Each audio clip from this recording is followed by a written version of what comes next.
I call Boko Haram poo-poo white scam. It is a CIA-created and funded group. Their weapons come from Libya. We know that the commander of the so-called Libyan Revolutionary Forces, Mr. Hifter, was trained by the CIA in Langley, Virginia, and his forces were the ones with European white soldiers on the ground that ultimately, through psychological operations and terror bombings, took down the Libyan Jamahiriya in 2011. In addition to that, these forces also sent arms and people into Mali. They've got a presence in Algeria. And Boko Haram was predicted and WikiLeaks to lead to the breakup of Nigeria into micro-states. There's a larger scheme by the Anglo-American white supremacist and imperialistic power complex to break down the states that they had invented in colonial eras for their purposes. Now these states are too powerful to resist, in some instances corporations, and there's a need to dominate the mineral resources, in particular hydrocarbons, in states like Nigeria. So they've created this foreign legion with an African black, Osama bin Laden, this idiot. These young women, we've seen the list of all the women seized. They're allegedly in some impenetrable forest. Northern very dry. The Sahel, it doesn't have a lot of impenetrable forest. The same United States is sending 80 soldiers into Chad and everywhere else. They have even more. There's thousands of American personnel already there. This has been going on for a while. The whole purpose is to destroy Nigeria and to recolonize Africa. Mr. Brzezinski, who is Obama's advisor for Africa, along with Ms. Susan Rice, want to break Africa down into micro-states where any corporation that wants to enslave or exploit black people can do it with almost no resistance. The goal of creating a homeland for Jews seemed like a noble pursuit in 1897, when the Zionist movement became officially established. However, their dream of returning to Palestine has become a nightmare of violence, and there is no end in sight. Worse yet, the concept that Palestine is their homeland has turned out to be a tragic mistake. These white-skinned Ashkenazi Jews are not descendants of the original Jews of Palestine.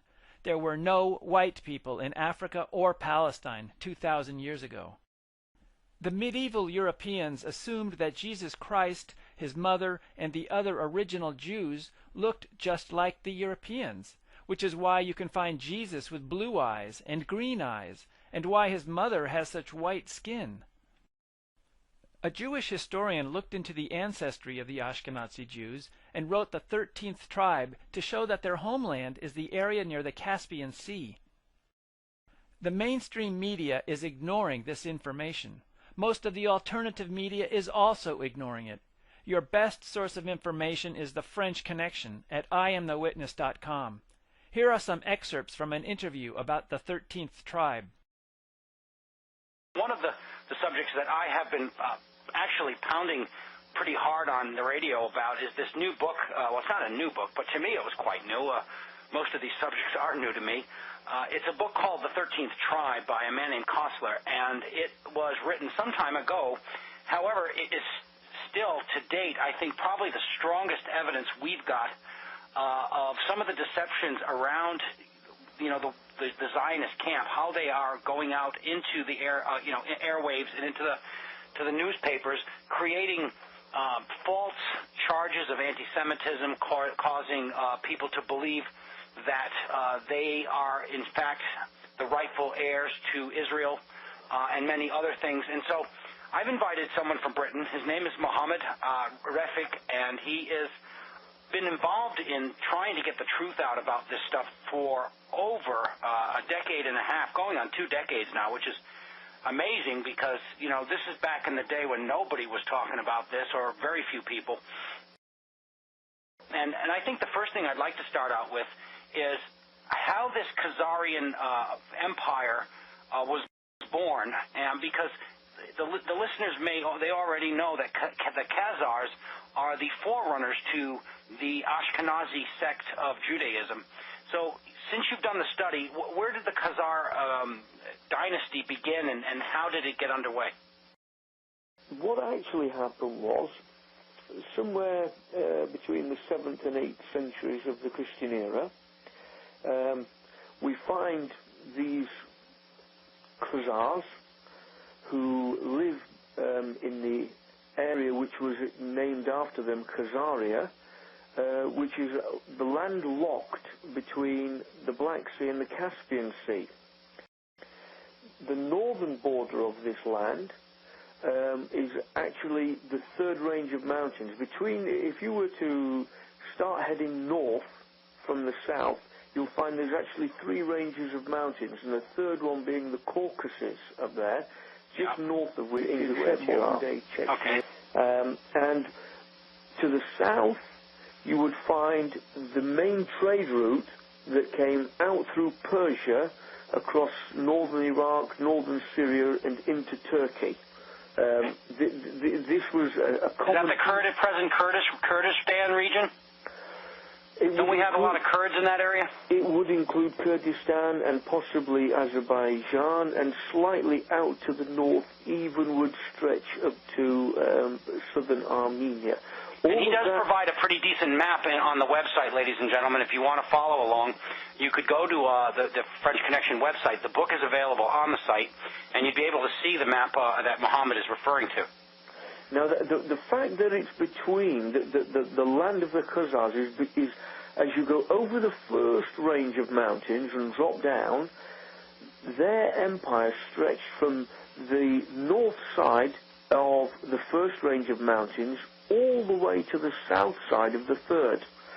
This area is modern-day Georgia, covers a lot of the land in modern-day Georgia. And what's important about it is that because they basically had a range of mountains to the north, a range to the south, seas on the east and the west, they remained stable there for a very long time.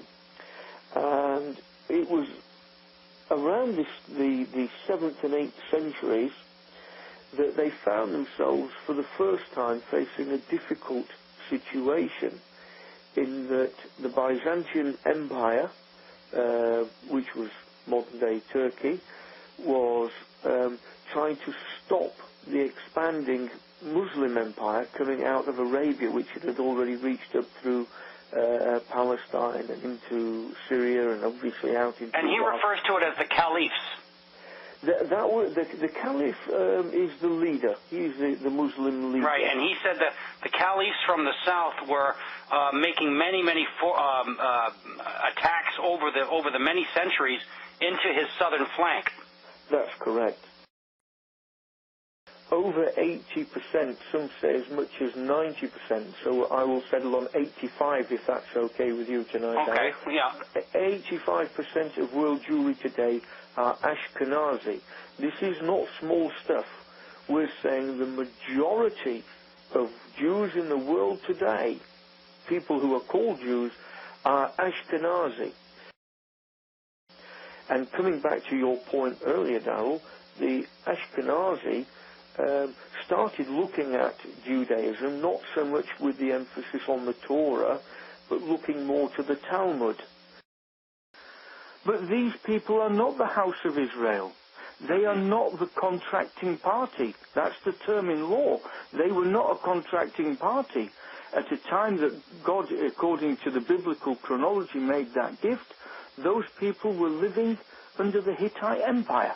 So I have as much claim as these people do to Israeli real estate. And what more, how can we have the so-called right of return? Darrell, surely, I mean, I consider myself fairly educated, but I thought to return to somewhere, you have to go there first and leave. These people are returning to a place they've never been to.